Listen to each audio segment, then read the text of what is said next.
The government has undertaken extensive plans for the enlargement of the port of Genoa. When completed, the area of the docks and quays will be increased from 20,875,000 square feet to 43,055,000 square feet, and the length of the railway tracks from 37 to 100 miles. The depth of the old harbour is also to be increased and improvements made in its mechanical equipment.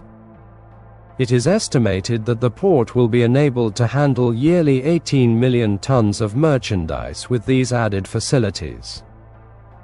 Though there may have been floating or sailing vessels before, the first one described in history is Noah's Ark. This vessel was not intended for a voyage, but was built simply to keep afloat, which it did for a period of 5 months. The measurements are given in cubits, but, assuming a cubit to be 21 inches, the ark was 525 feet in length, 87 feet 6 inches in width, and 52 feet 6 inches in depth.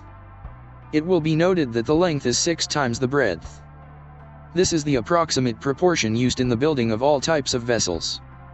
The ark had 3 decks and, stocked for 5 months, it must have carried a very large cargo, but it was built without masts, sails, or rudder. There has recently been invented a pleasure craft which is a combination of a boat that travels afloat and one that travels submerged. In this new craft the passenger rides submerged to the shoulders, with the head constantly above the surface. Interesting features of its construction are, a steel cylinder 18 inches in diameter and 10 feet long, pointed at both ends, which forms the body of the boat, a hollow keel 14 inches wide and 52 inches long, suspended from one side, and inside of which are installed storage batteries and a motor similar to that of a streetcar, a propeller which extends behind the keel, and a rudder behind the propeller. A seat is fastened rigidly on the opposite side of the cylindrical body, and stationed in front of it is a steering wheel for operating the rudder. There is a quadrant and a lever on the wheel by means of which the motor is controlled through the rheostat, and a searchlight is mounted in front of the wheel. Conveniently within reach of the rider's feet and on either side of the boat are pedals which control the inclination of the 4 planes. They are pivoted, 2 in front and 2 behind the rider's seat. In cooperation with the propulsion, these planes control the depth at which the boat rides in the water. If there were enough power and sufficient inclination of the planes, the boat could be submerged to a great depth, but this is prevented by a buoyant ball that rises on a tubular guide at the stern of the boat as it sinks. There is a switch on top of the guide, which, when struck by the rising ball, cuts out the motor, thus preventing the boat from submerging more than to the rider's shoulders. In perfecting a method for the cultivation of pearls by artificially stimulating their production in oysters, Japan has opened the door to a new industry, one that gives promise of being very successful. Thus far in his scientific investigations, M. Bawn reports to the French Academy of Science that the only difference which has been found between the real and the Japanese pearl is in the larger core of the latter. This is only detected by holding the pearls to the light to judge the size of the core. The real pearl is an accident. It is a deposit with which the oyster immediately surrounds any foreign body within its shell in self-protection. The Japanese method consists in placing a small object in the oyster, thereby stimulating the deposit of pearl about the object, which becomes the core. The reason for this larger core in the cultivated pearl is the need to hasten the process in order that it may be profitable. A rather interesting fact which has been learned in connection with some experiments for a new type of foghorn is that temperature measurements determine, to a great extent, the efficiency of foghorns. A resistance thermometer was placed so as to measure the temperature of the air under pressure before it entered the horn. Another was arranged to measure the temperature in the throat of the horn after the air had been released and had reached atmospheric pressure. It was observed that the greater the drop in temperature, the greater the efficiency of the foghorn. Some experiments were also made on diaphones, a type of foghorn used in Canadian waters, from which it was learned that the smaller sizes are much more efficient than the larger ones. The efficiency of the larger units was estimated to be about 8%, while that of the smaller units was estimated to be about 20%. This would indicate that the best results for producing powerful signals would be obtained from a device composed of a number of smaller units. In the construction of such a device it would, of course, be necessary for the vibrations in each unit to be controlled exactly, so that they would occur in exactly the same frequency as all of the others, and for each one to be arranged in proper step with its neighbor. If this were not carefully studied, the strength of the sound would be very greatly diminished and the advantage of this particular form of construction lost. Scientific treatises which have recently been published show that at the close of the war the Germans were making laboratory experiments on secret signal lights of unusual originality. The plan was to perfect a system of signal lights which would disclose nothing at all to the ordinary observer, but which would be readily understood by the person equipped to view the signals with the special optical device constructed for the purpose. There were several different principles employed for the working out of the plans. In one of them, polarized light was to be sent out by the signal and its character changed in accordance with the dots and dashes of the code. When viewed through properly equipped binoculars, the color would alternate between red and green instead of remaining white. Another method employed a glass screen containing compounds of that rare element, didymium, the screen being arranged so as to alternate in the beam of light with another screen of suitable shade. When viewed through binoculars equipped with prisms, the resulting light would show a black line in the yellow region of the spectrum, formed whenever the didymium glass was interposed. In this way the signals could be read. Despite the statement of French scientists that oysters have been suffering from la grippe to such an extent that beds are rapidly decreasing in number, oyster men of Galveston, Texas, claim that the belief is quite unfounded. The bivalves found in the beds on Pepper Grove, Shell Island, and other places in Galveston Bay are said to be suffering only from an excess of fat. It is admitted that they are somewhat scarcer this year than usual, but any deficiency in numbers is more than made up in the larger size and in the fine quality. The depths of the sea are very, very cold and absolutely dark.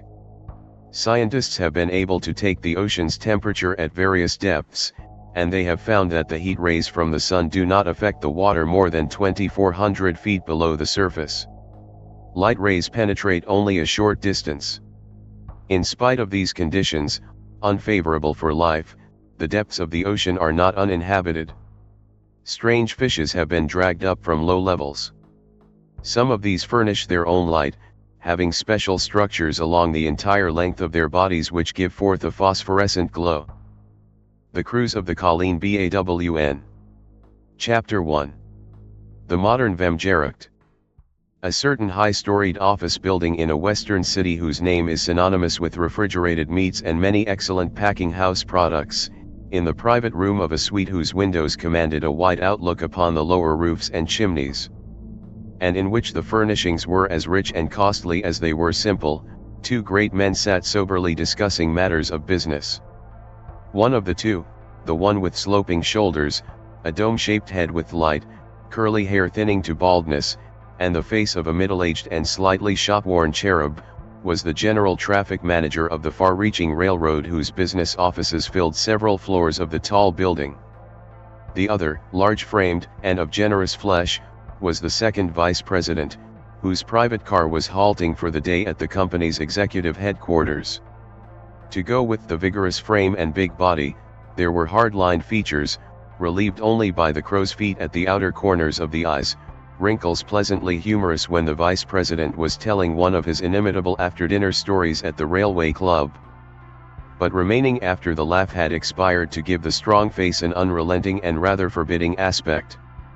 "Oh, yes, by the way, there was another thing I wanted to take up with you while we are on this interstate business." It was the vice president speaking, and his voice had a distinct metallic quality in it that his after-dinner listeners seldom heard.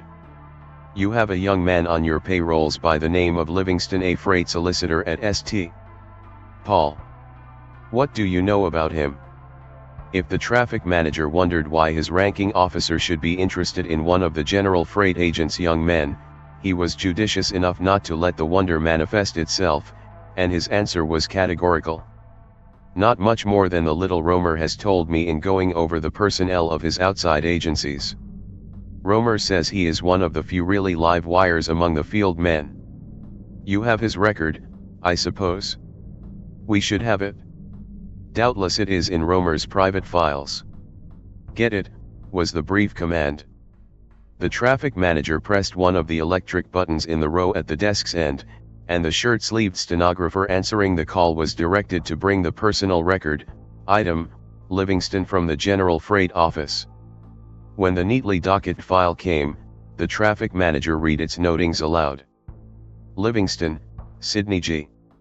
Native of New York, and a descendant of well-known family of that name.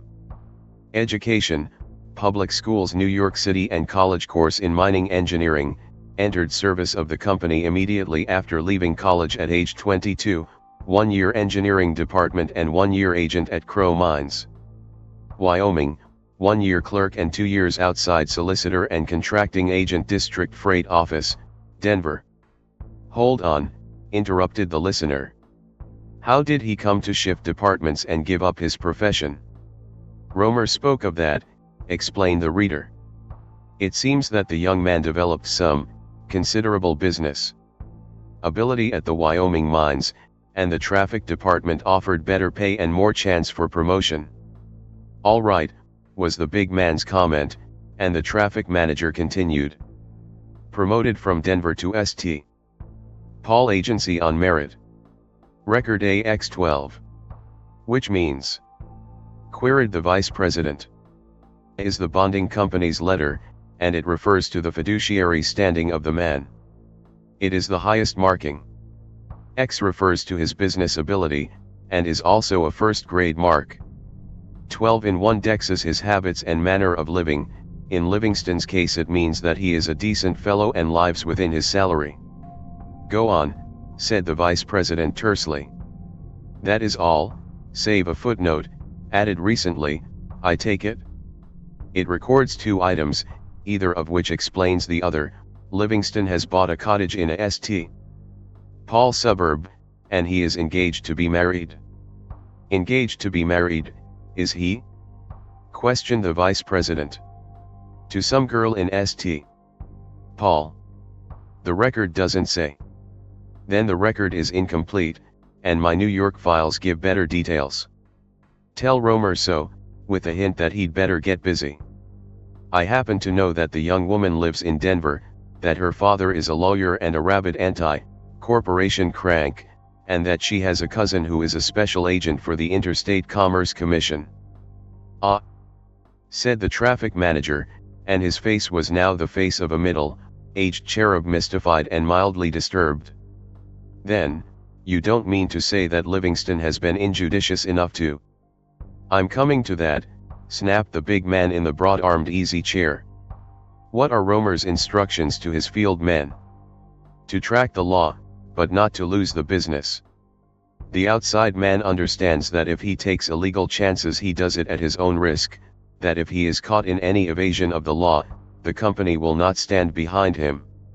Those are the open instructions, of course. But neither you nor Romer let it stop at that, do you? No, not completely.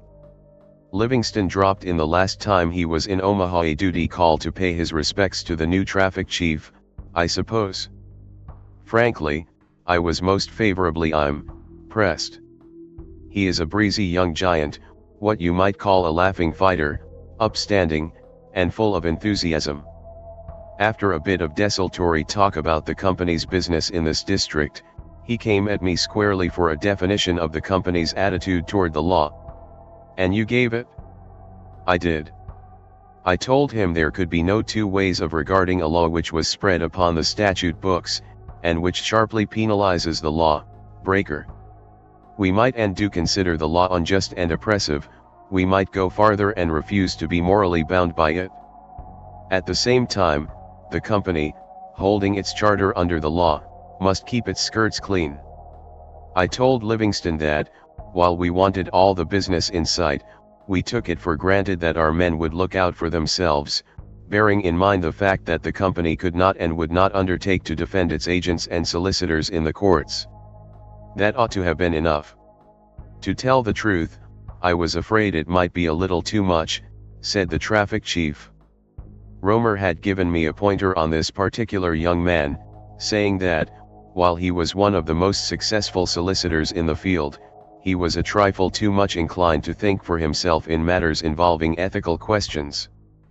Having this in mind, I sent Wood, my confidential stenographer, out to take Livingston to lunch at his club.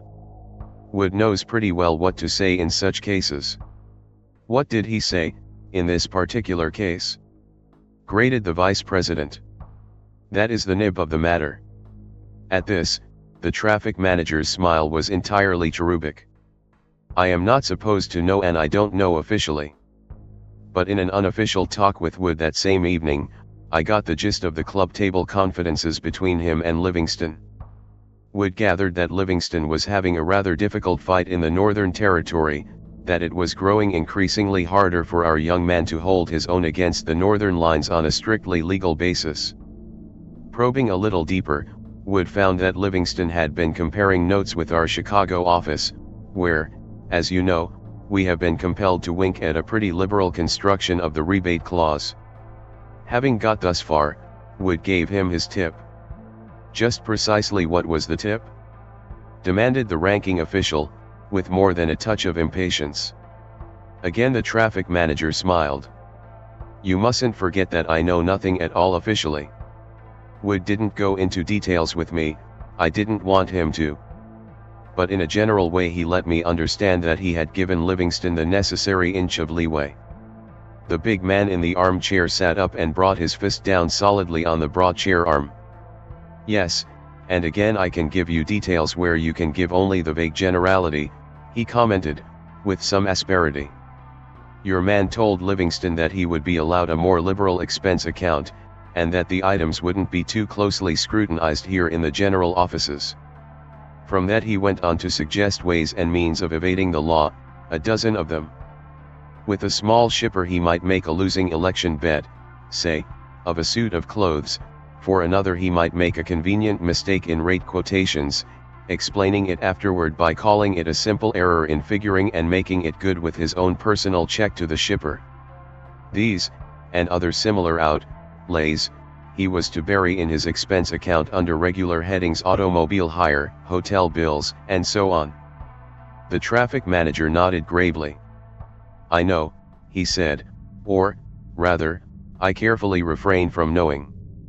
But I presume. It is, and it goes still further.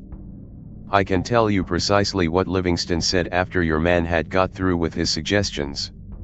He said something like this, Mr. Wood, if I could get my own consent to become a criminal for the company's profit, I should go the necessary inch farther and be a criminal for my own pocket first. I venture to say that your confidential man didn't report that part of the talk to you, did he? Since even a general traffic manager may not be beyond the effect of a moral bucketing of cold water, the man at the handsome mahogany desk gasped. You may be very well assured that Wood didn't tell me anything like that. He ejaculated.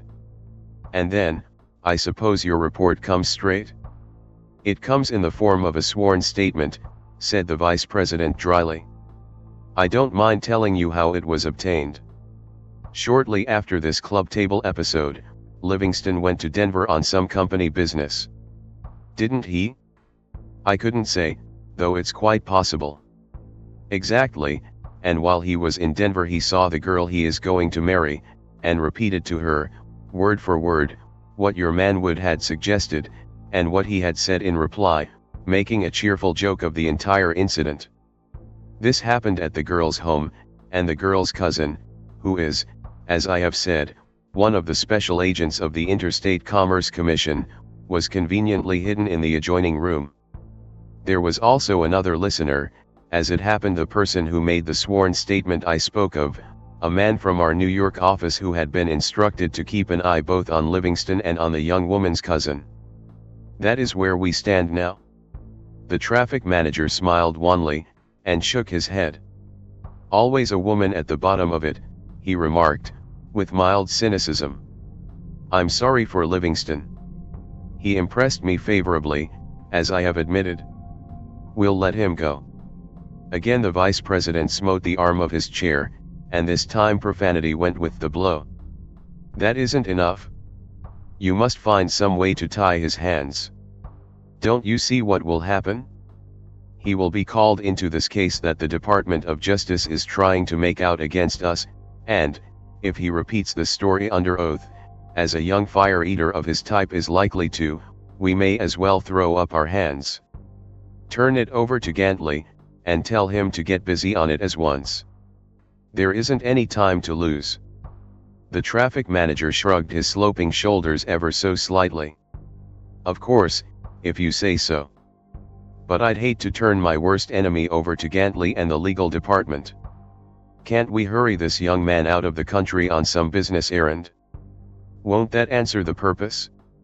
I don't care what you do with him, so long as the Washington people won't be able to find him with a subpoena. Fix it up among yourselves, you, and Romer and Gantley. Only see to it that there is no misfire. We can't afford to take any chances. The traffic manager nodded, and his smile was once more slightly cynical when he said, "There will be one small ameliorating circumstance, the little Delilah out in Denver will get what is coming to her." "Let us hope so," said the vice president, and, since the small matter of business had been definitely disposed of, he passed quickly to the discussion of larger affairs, a discussion dealing with the company's revenues, the probable size of the bumper crop which was already in harvesting along the company's lines, and, lastly, with a certain gentleman's agreement designed to maintain rates stiffly through the impending crop-moving car famine, all matters of much greater importance than the court-martial sentence which had been pronounced upon a joyous young ranker in the great traffic army, who had earned his effacement by talking too much to the young woman he was intending to marry. Denver, at its best a paradise for hustlers and convalescing tea. BS, and at its worst, namely on a dry summer day when a sandstorm is blowing in from the suburbs, a good place to leave behind for a weekend in the mountains, bade goodbye to Sidney Livingston about 4 hours after his arrival from St. Paul, that being the interval required for the transaction of the railroad business, which was his excuse for another western trip, and for ascertaining upon good authority that Miss Philippa Goodwin had gone to spend a few days with the Armstrongs at Cliff Cottages in the Platte Canyon. Thus it happened that in the early evening of the day whose forenoon had witnessed the conference between the second vice president and the traffic manager in the high-storied office building some hundreds of miles to the east, Ward, Livingston was sitting out the after-dinner interval on the puncheon, floored porch of an imitation log cabin in the Platte Canyon, enjoying the cooling airs of the high places and the magnificent Rocky Mountain sunset, with Philippa Goodwin, cushion propped in a hammock swung across the porch corner, for his sharer in the scenic sky carnival. "We shall never see anything like this in Minnesota, shall we, City?" said the girl, with the faintest possible tremolo of regret in her voice. "Isn't it perfectly glorious?" "It is, and we shan't," admitted the joyous young athlete lounging in the split-bottomed chair at the hammock side. Then he administered the grain of comfort which had been made to do duty before in more than one of the regretful moments. "We're still hoping it won't be for longer than a century or so, Philly. That's why I bought the St. Paul cottage in a suburb with growing values. When I get that lead pipe cinch on the Denver General Agency we're banking on, we'll sell out and come back to the tall hills." The pretty girl locked her fingers under her head, and gave him a love glance out of a pair of bewitching eyes that could look anything that Miss Philippa wished them to look. "What difference does it make, Sidney boy, so long as we can be together?" she asked softly. "It will make a difference of about 150 simoleons a month, for one thing," retorted the practical lover, with a good-natured grin. "Of course, we're far and away above counting the dollars just now, but every little so while I have a thirsty sort of get-rich-quick attack, when I think of all the things I'd like to squander on you. Don't I know?" she said, still more softly. And then, "But money isn't everything. I'd rather have more of you and less of the money." This time Livingston's grin was a laugh. "Because it might make no end of trouble," he went on, "not only for me, you needn't worry, Philly, but for a lot of other people. I've told you find a railroad man getting rich, you some things that would take the lid. There will be a blue moon in the sky off with a vengeance if they should happen to get out. Either that, or else he'll be a grafter. Cousin Miles is always saying that you are all grafters, and it makes me spiteful," said the girl. To this Livingston made no reply. From the beginning of things, Miles Glendish, who was a cousin german to the Goodwins, had been his bête noire. For one thing, Glendish was an ex, Railroad man who had broken all the traditions by taking service under the Interstate Commerce Commission and using his inside knowledge of railroading to trap his former associates. For another and greater thing, he had been Philippa's tireless and most persistent suitor, dating from the period when she was a young girl. The sunset is even more gorgeous now than it was when we came out, don't you think? Was the rather clumsy way in which Livingston tried to bury the Glendish reference. The girl's laugh was low and sweet. The best of women may not be above taking a rise out of a fond lover upon occasion. How you do despise Miles, don't you, City? She mocked. And then, I should think you'd like him, he has always been so good to me. I'd break his blooming neck if he wasn't good to you. Grumbled the athlete. Just the same, I wish you wouldn't be so chummy with him, Philly.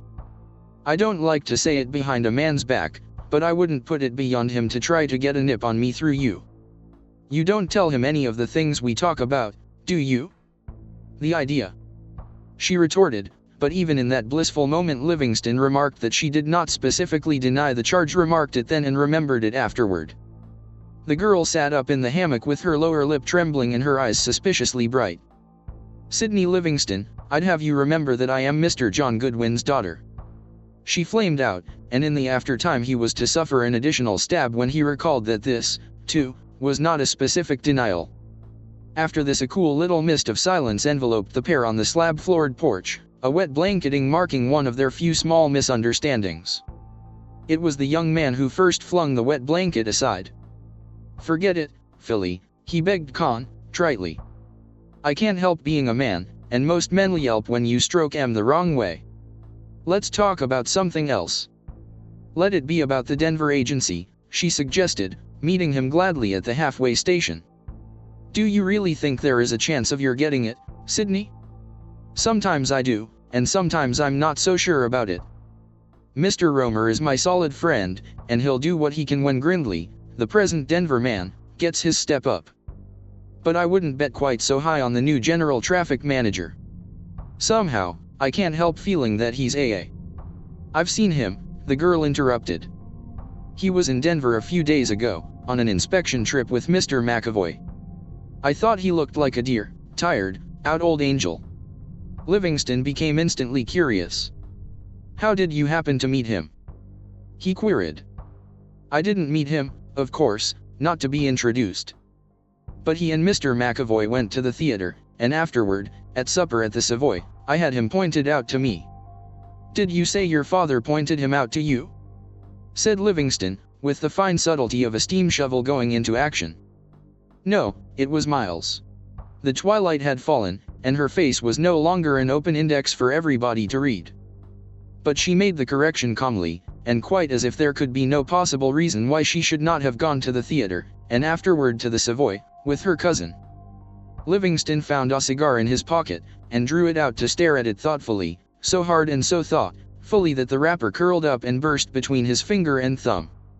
One does not lightly suspect the loved one's motives or soberly cast suspicion upon things high and holy.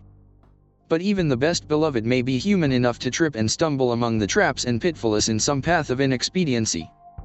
Livingston was groping about in his mind for the gentlest possible way of expressing his rooted disapproval of Glendish as Philippa's escort when a night man from the station in the cannon below came up the porch steps to deliver a telegram.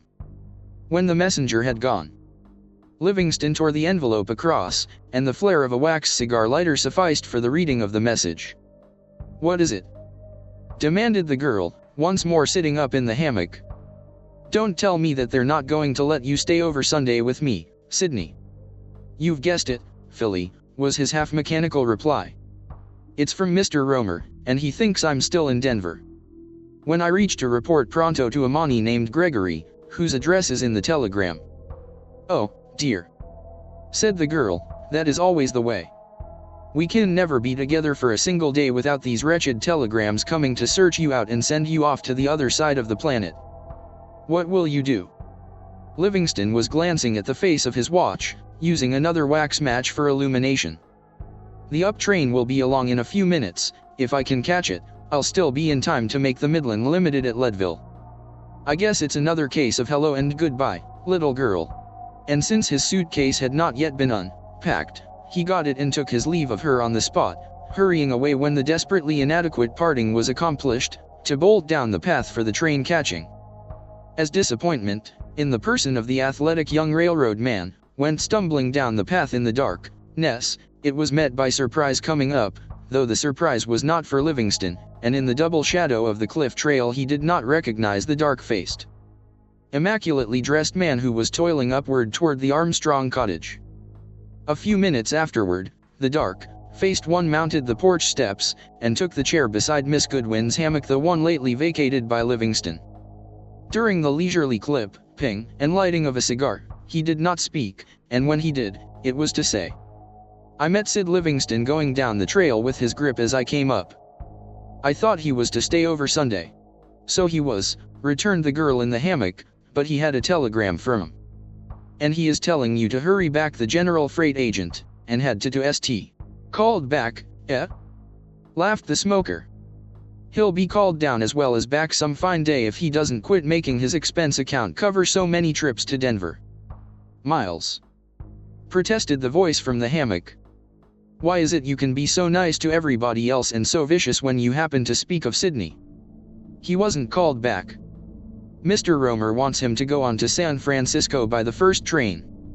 Glendish's start was violent enough to make him drop the freshly lighted cigar. After he had picked it up and frugally wiped the end of it on his pocket handkerchief, he said quietly, "To the Pacific coast, eh? I wonder what that means." "Why should you wonder?" queried the lawyer's daughter half pettishly. "What difference does it make to you?" "Not any difference to me, of course. But I should think it would jar you a little, Philippa. You're not likely to see him again for a long time, are you?" "Why shouldn't I see him? Perhaps he will stop over again on his way east. I'll never forgive him if he doesn't." Glendish turned slowly in his chair. "Then you don't know your father hasn't told you?" he asked curiously. "I haven't heard from Papa since yesterday." "What is it that I haven't been told?" "I don't know as I ought to give it away. Perhaps he's saving it for a surprise to you. But I'll take a chance, anyway. I was with your father a few hours ago just before I left the city. He has been commissioned by the Interior Department to go to Alaska to investigate the coalfield muddle on the ground, and he is going to take you with him for the run up the coast." The girl's comment could scarcely be called joyful. It was a half-smothered sob. "To Alaska to be gone goodness knows how long. And I may not even be able to exchange one poor little wire with Sydney. Oh, Miles, I simply can't go. When so good a father as yours wants to give you a little pleasure trip, you can't very well refuse him, Cousin Philly, and, besides, he needs you to take care of him. He isn't as strong as he used to be," said the dark-faced man, and in her heart of hearts Philippa knew it was true and said no more. As for the ex-railroad man who had turned traitor to his salt, and whose ambiguous title of special agent covered duties ranging all the way from expert examinations of railroad records to shadow work in keeping track of reluctant witnesses, he smoked on in thoughtful silence long after Miss Goodwin had left her hammock and had disappeared within doors. Later the thoughtful weighing and measuring bore fruit in a hasty consulting of timetables, followed by a leisurely scramble, gripsack in hand, down the steep path to the small railroad station beside the tumbling river. A Denver-pointed freight was scheduled to come along within the next few minutes, and Glendish put in the waiting time writing a telegram.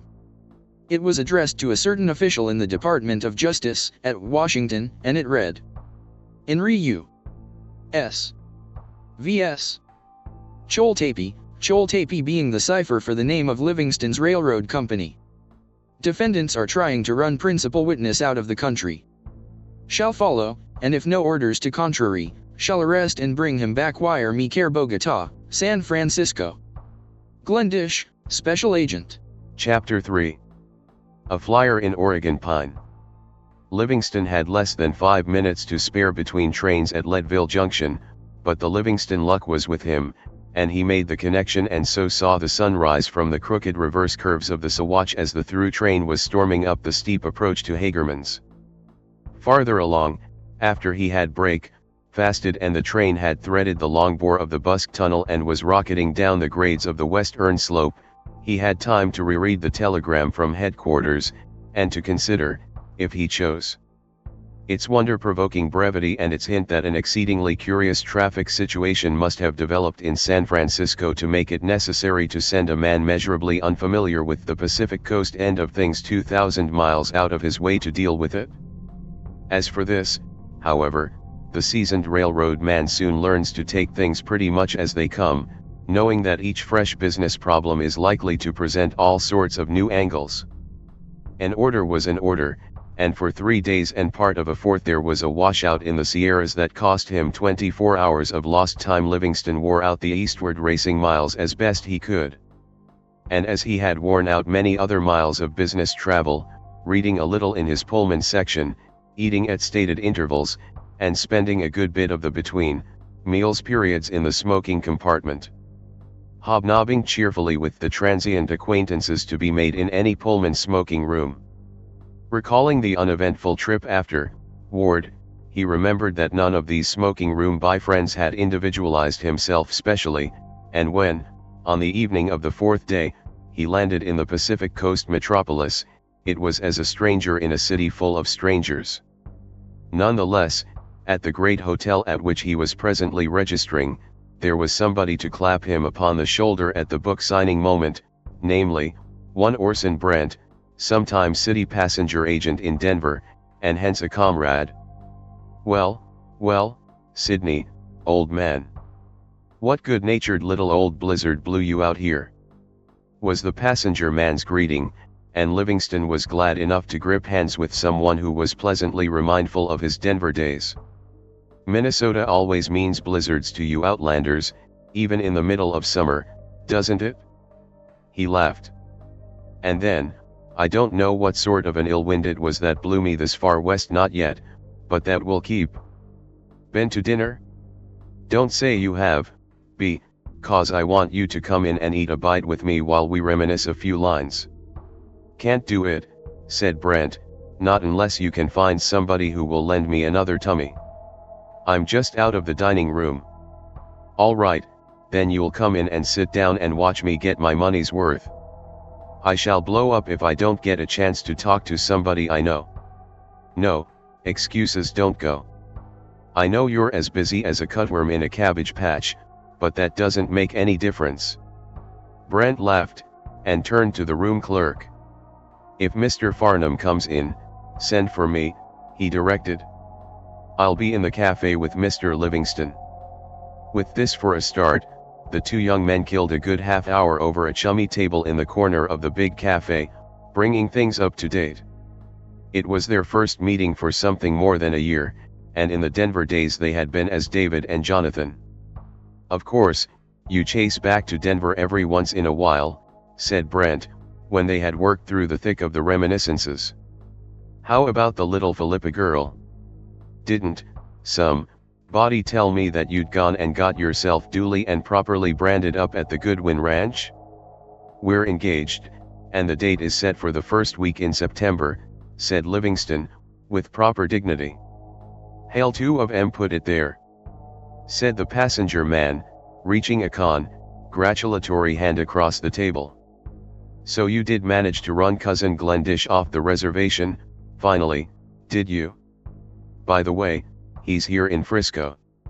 Did you know that?" "No," exclaimed Livingston, and then, "Say that can't be, Orson. I saw him in Denver the day I left." "I can't help it. I saw him out yonder in the lobby, not more than half a minute before you came up to register. When I saw you, I was just wondering what sort of a job he was planning to put up on us poor railroad innocents this time." Livingston was silent for a moment. The 24-hour delay of his own train accounted for Glendish's ability to win if he were racing him to the coast. Then, because Brent was a good friend and a trustworthy, he made a break into the field of the business confidences. "Of course, you know what Glendish is doing, Orson. They call him a special agent for the commission, but, as a matter of fact, he is a sort of sublimated spotter. And this time I'm more than half inclined to suspect that he is after me." Whereupon he told Brent briefly of the mysterious order from headquarters, and of his own conclusion that he had been sent into the western field to cover the tracks of the local freight men in some transaction that would not bear daylight. "What did you say was the name of the man you were told to hunt up?" asked Brent. "Mr. Adam Gregory, of Gregory and Bolter." Brent laughed silently. "You're up against it this time, Sydney," he asserted. "They are a pair of freaks from Freakville. Lumber people, you know, with a record for skinning the market alive and frying the fat out of every combination that has ever tried to down 'em. Gregory's a little man with the glibest tongue that was ever hung in the middle and set to wag both ways at once. And Bolter, well, he's a retired sea captain, and if his name wasn't Captain Kidd as he sailed, people around here will tell you that it ought to have been." "Big business?" queried Livingston. "A whaling big business. They handle Oregon pine mostly, I believe, and they land contracts everywhere. How they do it is a mystery to me. You wouldn't think old Adam Gregory could ever stop talking long enough to do any business with anybody, and, as for the captain, they'll tell you at the lumber wharves that nobody has ever seen him completely and entirely sober since he's been in business here." Said Livingston, making no attempt to conceal his disgust. "When you fellows out here get hold of something too muddy to touch, you wire east, and rope down some poor fellow out of God's country. Where will I find this talkative Mr. Gregory? It's 2 to 1 you'll find him at his shack office down in the lumber district any time up to midnight. He works while his partner Caro uses. But you don't need to tear off down there tonight, do you? The sooner I go, the sooner I'll be able to get back to civilization," laughed Livingston, good-naturedly sardonic, and just then a waiter came up with a message from the room clerk. The man for whom Brent had been waiting was asking for him at the desk. The passenger agent got up reluctantly. "That means that I'll have to vanish," he said. "I'm all kinds of sorry, I'd like to have the evening with you. But business is business. So long, till tomorrow." After Brent had gone, Livingston took his time about finishing his coffee, and later, when he passed through the lobby to begin the quest for Mr. Adam Gregory, the passenger man had disappeared. It was after he had left the streetcar which carried him down to the region of lumber yards and had walked 2 or 3 squares toward the waterfront that he first got the notion that someone was following him. More than once he made sure that he heard footsteps behind him, treadings carefully timed to match his own, but when, at the next lighted corner, he wheeled suddenly to surprise the shadower, there was no one in sight. As he went on, the Levin set to work by the little confidence with Brent began to foster a huge discontent, and the solution of the mystery which had been hinted at in the talk with the passenger man grew into a conviction. Some freight deal, probably a crooked one, was to be put through with the man Gregory, and to save the face of the San Francisco Railroad force to enable its members to go into court, if need be, and swear that they knew nothing about it, he was to be employed as the deal closer. It made him generously indignant for the moment. Thus far, as he had bluntly told the traffic manager's confidential secretary over the club luncheon, he had fought for business on a straight basis, and his record was clean. Now, as it seemed, the clean sheet was to be marred. It was a hasty judgment that Livingston passed upon his superiors in the heart of the indignant moment, but Glendish's sudden appearance in San Francisco had the effect of clinching it. A crooked transaction was on the cards, the interstate commerce people had got wind of it, and their special agent was on the ground to try to get the evidence. When he reached this point in the broad highway of supposition, Livingston said, "Oh, damn it all." And he meant it. It was among the biggest of the lumber piles that he finally found the address he was looking for, a corrugated iron office shed backed up against a sod forest of Oregon pine ranged in towering stacks with only narrow wagonways between the rows. There was a light in the office to show that it was occupied, and Livingston went in. At a desk in one corner of the sheet iron box sat a small, sallow-faced, shrewd-eyed man, seemingly up to his neck in work. But at the door opening he pushed the papers aside, and looked up quickly. "Ah, it's you, is it, Mr. Livingston?" he said briskly. "We were hardly looking for you until tomorrow. You've made a quick trip across. Draw up a chair, and sit down." More mystified than ever, Livingston took the indicated chair, and began to search in his pockets for his cigar case. But the small man at the desk forestalled him. "Try one of mine," he interposed, taking a freshly opened box from a drawer in the desk, and when Livingston had helped himself to one of the curiously twisted black smokes from the box which bore no sign of a revenue stamp, "You needn't be afraid of them, there is nothing the matter with them except that they are a fairly famous Mexican brand. And they've somehow got in without paying the custom house." Livingston lighted the queer-looking cigar, and the first whiff was delicious. When it was going well, he leaned back in his chair, and took the measure of the man whom he had come so far to meet. "When you are quite good and ready, Mr. Gregory, perhaps you'll tell me what I'm here for," he began, with the cheerfully challenging smile which made him loyal friends and honest enemies wherever he went. "Surely. Didn't they tell you at headquarters as you came through? I was already as far west as Denver when Mr. Romer's wire found me, and I was merely told to come here at once and look you up." The small man tilted his chair, and laughed. Cackled, would be the better word. "If that doesn't beat a hog a flying wrong end to." He chuckled. "Came right along, without knowing the first thing about what you were up against. That speaks volumes for the discipline on your railroad, Mr. Livingston, whole libraries, you might say. And all I wanted or asked for was a bit of inside information that they told me you could give me straighter than anybody else this side of Chicago." "You'll have to show me, Mr. Gregory," said the one who had small use for the methods of indirection. "Who are you?" "I'm in lumber, as you see, Oregon stuff mostly, and tomorrow you can look me up through the local railroad offices, if you feel like it. They know me pretty well up in Montgomery Street. I've put a good many $1,000s worth of freight in their way, first and last. But that's neither here nor there. We're on the edge of a big deal with the heaviest lumber buyer in Minnesota, and, if we can pull it off, we'll make a wad of money, and your road will get the freight.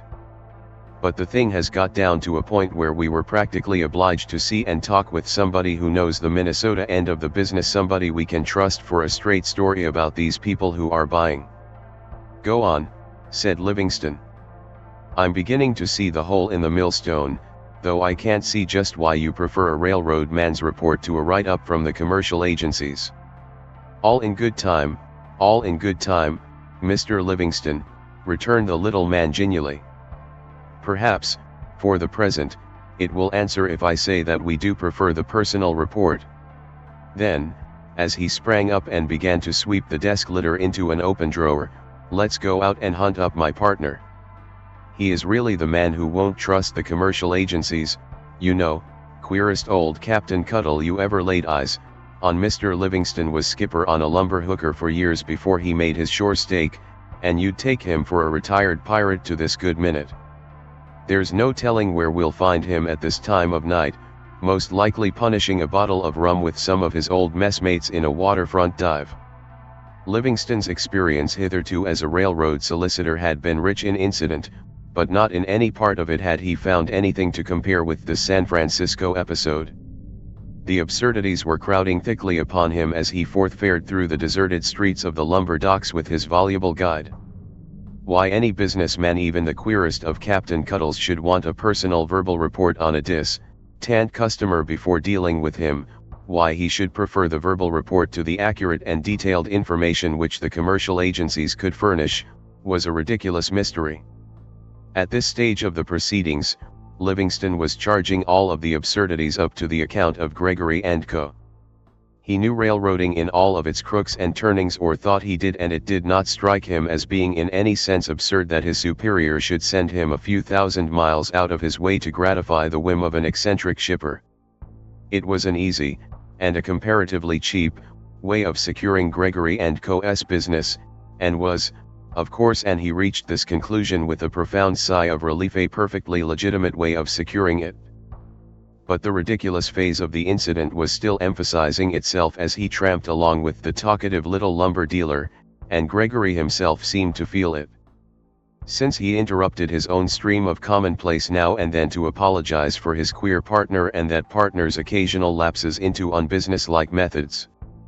Being entirely strange to that part of the city through which his guide was piloting him, Livingston got little idea of directions or distances, but when they came into the peopled streets, he judged that they were still in the vicinity of the waterfront.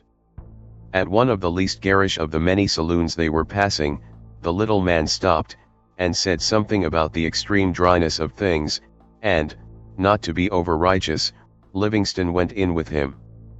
Once inside, the lumber merchant seemed to lose sight, temporarily at least, of the business object. A friend of his, a Sonoma vineyardist, had lately put a brand of his own wine on the market, and Livingston must pass an opinion upon it. At this point, with the slender half of a reasonable excuse, the young man from St. Paul would have deferred the entire adventure to daylight and gone back to his hotel.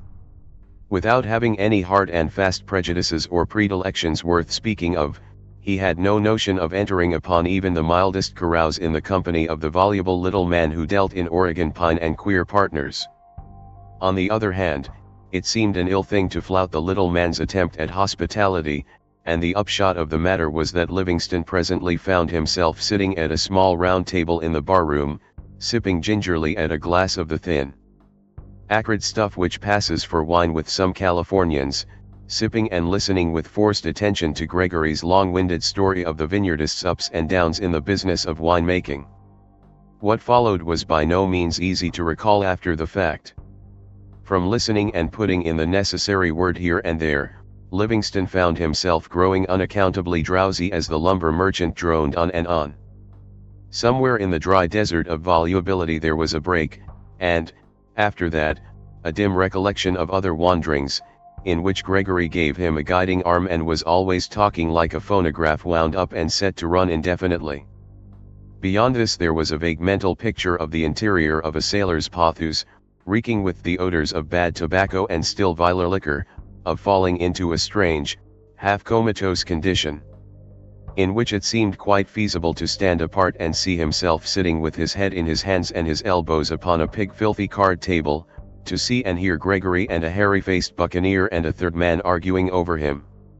The argument ending with the shoving of a paper across the table and the thrusting of a pen into the hand of the helpless other self.